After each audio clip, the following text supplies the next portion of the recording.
तो hey guys, welcome to another video. तो आज हम लोग डिस्कस करने जा रहे हैं। हमारा एक सुपर संडे हुआ था कल, और कल हमारे दो मैचेस डबल हेडर खेले गए थे। तो पहला मैच हुआ था गुजरात टाइटंस और चेन्नई सुपर किंग्स। जैसा कि लास्ट वीडियो में हमने जो गोकू से पूछा था क्या लगता है कि चेन्नई बाजी मार लेगी, तो उन्होंने बोला कि अब हालिया फॉर्म दिख रहा है। नीचे की टीम जो है नेट हो चुकी है, ऊपर की टीम को बहुत परेशान करी है। तो मे बी शायद जीत सके। तो एक्चुअली वही हुआ है, और आरसीबी के फैंस भी इससे ज्यादा खुश हुए हैं। केवल आरसीबी क्या, आपके पंजाब के भी खुश हुए हैं, आरसीबी के भी खुश हुए हैं, एमआई के भी खुश हुए हैं, तो सब खुश हुए हैं। तो चेन्नई सुपर किंग्स ये मैच जीत चुकी है। 83 रन से बड़ी जीत एक हुई है। और जो नायक थे, जो मेन कैरेक्टर थे जिताने में, वो थे डिवाल्ड ब्रेविस, क्योंकि उन्होंने एक बहुत ही शानदार पारी खेली 57 रन की। आइए चलते हैं तो बैटिंग की तरफ चलते हैं। तो आयुष मात्र कॉनवे के तरफ से हमें ओपनिंग पार्टनरशिप देखने को मिली। आयुष मात्र जैसे परफॉर्मेंस करते, 3 चौके 3 छक्के इन्होंने मारे, 200 की स्ट्राइक रेट से 34 रन इन्होंने बनाए केवल और केवल 17 बॉलों में।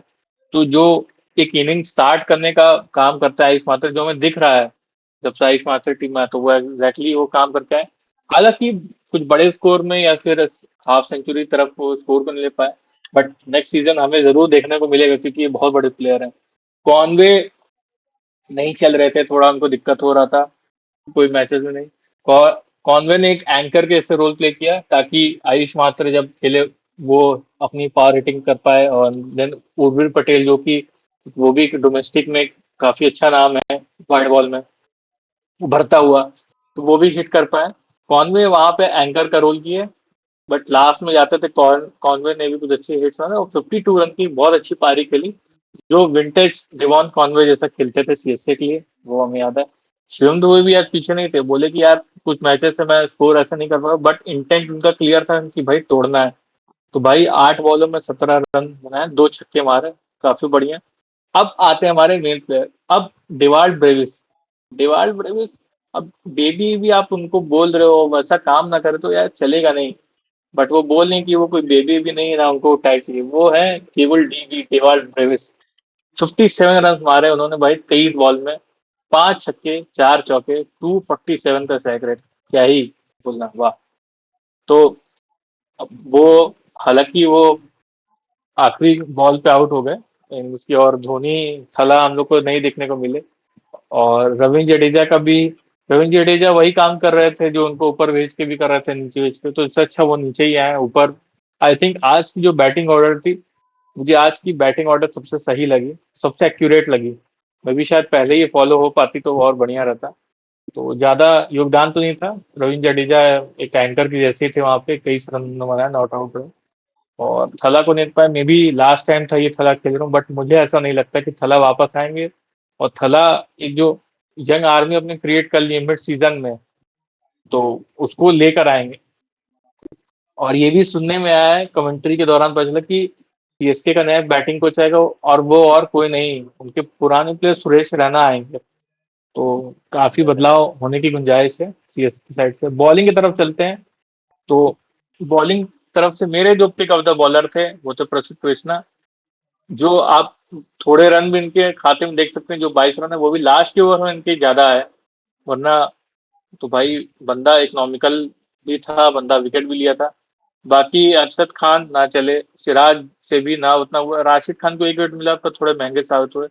जलाल कोटली जो कि रबाडा को रिप्लेस करके खेल रहे हैं और आगे भी खेलेंगे, क्योंकि रबाडा अवेलेबल नहीं रहेंगे डब्ल्यूटीसी की वजह से। तो वो भी, उनको भी मौका दिया गया, तो वो भी कुछ खास कर नहीं पाए। साई किशोर को एक विकेट मिला, 2 ही ओवर मिला था उनको, 23 रन देके। तो ये था लेखा जोखा। तो मेरे लिए प्रसिद्ध कृष्णा थे पिक ऑफ द बॉलर्स, और बैटिंग साइड से मिलकर डिवाल्ड ब्रेविस। गोको, आप कुछ इसमें ऐड करना चाहोगे? नहीं, मैक्सिमम पॉइंट तो आपने बोल ही दिया बैट्समैन। बस मैं इसमें एक या दो चीज वो बोलना चाहूंगा कि हमको लग रहा है कि हमें चेन्नई के अगले सीजन का बैटिंग ऑर्डर दिख गया है कहीं ना कहीं। यस, एक दो, ये तो है। हाँ, हाँ, एक दो हो सकता है, कोई आए कोई जाए, थोड़े चेंजेस आए, ऋतुराज गायकवाड़ आएंगे तो उनको कहाँ रखा जाएगा, क्या किया जाएगा, वो थोड़ा सा रद्दी है चेन्नई का। लेकिन हम्म, कहीं ना कहीं मतलब अच्छा बैटिंग ऑर्डर, तो अगले सीजन का बैटिंग ऑर्डर हमें इसी सीजन के अंत तक नजर आ गया ना, ऐसा मुझे लगता है। ठीक। हम्म, और इनके जो तीन रिप्लेसमेंट के प्लेयर थे, ठीक है, वही पूरा चलाते हैं। उन मतलब वही अभी चेन्नई के बैटिंग ऑर्डर कल के मैच में चलाए हैं, आयुष म्हात्रे, उर्विल पटेल और डेवाल्ड ब्रेविस। ठीक है, और तीनों प्लेयर रिप्लेसमेंट आए थे। तो इनको अच्छा पक्का करिए जल्दी से जल्दी, और जो 3 महान प्लेयर आप रखे हो उनको छोड़िए। हाँ। क्यों? That will be very good. Correct. Correct, Chennai के दृष्टिकोण से यही सही रहेगा। और उसके बाद बॉलिंग में बात किया जाए तो बॉलिंग में तो प्रसिद्ध कृष्णा को छोड़ के सबकी इकोनॉमी ही 10 के ऊपर थी, तो कोई बात करने लायक ही नहीं है वहां अब पे। प्रसिद्ध कृष्णा अगर अच्छे फॉर्म में, तो ये हमारे लिए अच्छा है क्योंकि उनको मौका मिलेगा खेलने के लिए। एग्जैक्टली। अब हाँ, मौका मिलेगा तो यस बढ़िया है भाई। क्या पता वो पांचों को पांचों टेस्ट मैच खेले या 4 खेले या 3 खेले, जितना भी उन्हें मिले। बट हम्म। हमारे लिए अच्छा है क्योंकि वहां उनको बहुत हेल्प भी मिलेगी स्विंग की करेक्ट। ओवरकास्ट कंडीशन में। करेक्ट। तो ये अच्छी बात है हमारे लिए।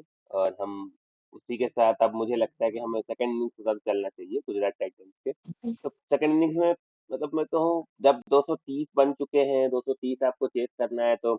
और गुजरात के साथ हमेशा से ये रहा है कि गुजरात टॉप थ्री हैवी रही है। ठीक है, पिछले मैच में भी हमने देखा था कि 230 और 35 ऑलमोस्ट चेस करना था गुजरात को, टॉप थ्री नहीं चले थे, तो सचिन नदरफर्ड और शाहरुख खान थोड़ी देर तक ट्राई किए थे, बट नहीं बन पाया था। तो जब इतना बड़ा स्कोर है तो किसी को एक को बड़ा बहुत बड़ा स्कोर करना जरूरी रहता है ऊपर टॉप थ्री में से, और बाकी छोटे छोटे कॉन्ट्रीब्यूशन चाहिए, जो कि हमें पूरे बैटिंग ऑर्डर में कहीं नहीं नजर आया। ठीक है, शुभमन गिल और जॉस बटलर पहले ही पावर प्ले में ही आउट हो गए न, और अंशुल कंबोज और खलील अहमद के शिकार बने, और सरफेंड रदरफर्ड भी बिना खाता खुले चले गए। ठीक, साई सुदर्शन थे थोड़ी देर तक, 41 रन वही टॉप स्कोरर बने। 41 रन 28 बॉल्स में बनाए, वही थे top scorer Sai Sudarshan. But एक बार शाहरुख खान और साई सुदर्शन की भी पार्टनरशिप टूट गई। ठीक, और एक ही ओवर में रविंद्र जडेजा ने दोनों को आउट कर दिया था, शाहरुख खान और साई सुदर्शन को, जितना मुझे याद आता है। फिर तो उसके बाद नूर अहमद आते हैं और नीचे कहर बरपा देते हैं। नीचे के प्लेयर्स को, राशिद खान हुए, चाहे अरशद खान हुए, राहुल तेवतिया हुए, कोई नहीं कुछ कर पाया। ठीक, गिलाल कोइत्जे भी बंदिशा पतिदाना का शिकार बने, और अरशद खान ने दो तीन हिट्स अच्छे लगाए थे। बट तब तक मैच ऑलरेडी निकल चुका था बहुत, अब मैच में पीछे हो चुके थे तब तक। तो ज्यादा कोई चला ही नहीं बैटिंग ऑर्डर में, साइंस दर्शन को छोड़ के वो कोई 41 रन चाहिए, उसके बाद सीधा अरशद खान आ रहे हैं 20 रन पे। तो जब कोई बैटिंग अच्छे से कर ही नहीं पाया तो आप देखेंगे कि आप 83 रन से मैच हार रहे हो, 147 पे ऑल आउट हो गए। ठीक, और एक ये इंटरेस्टिंग बात ये थी कि शायद 93 या 103 रन, अगर कुछ इतने रन से चेन्नई जीत जाती तो चेन्नई शायद लास्ट पे नहीं रहती। ठीक। ना तो एक टाइम पे ये लगा कि शायद वो भी हो सकता है कि चेन्नई सेकंड लास्ट हो जाती, बट एनीवे, कोई नहीं। चेन्नई ने मैच जीता।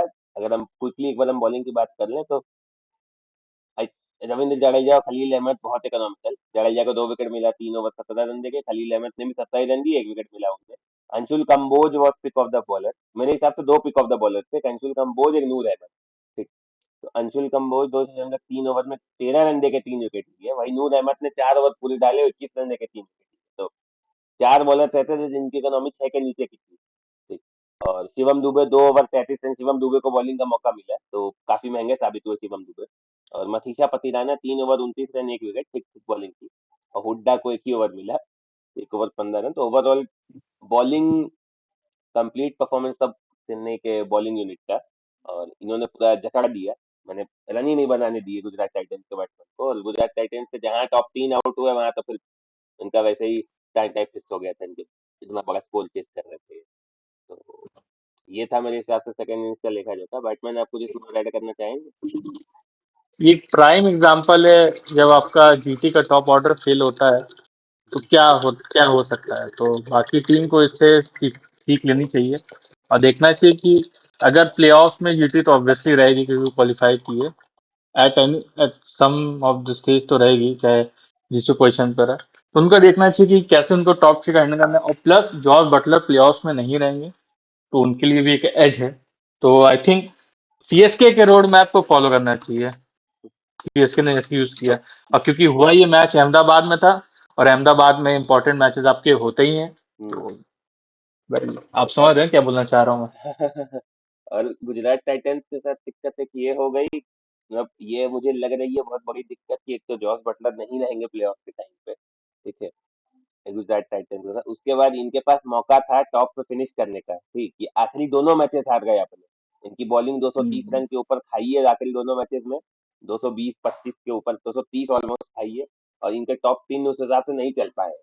ठीक, तो इन्होंने कहीं ना कहीं, मुझे ऐसा लगता है कि टॉप 2 में रहने का जो एक मौका था, ठीक है, गुजरात के पास बेस्ट चांस था, ठीक, इन्होंने कहीं ना कहीं गवा दिया।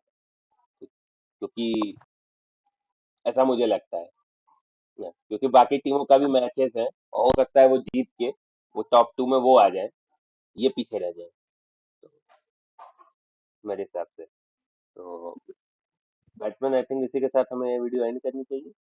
यस, इस वीडियो के लिए इतना ही था। तो अगर आप लोगों को पसंद आई तो लाइक शेयर सब्सक्राइब जरूर करिएगा। Team pavilion panchayat out. Bye bye.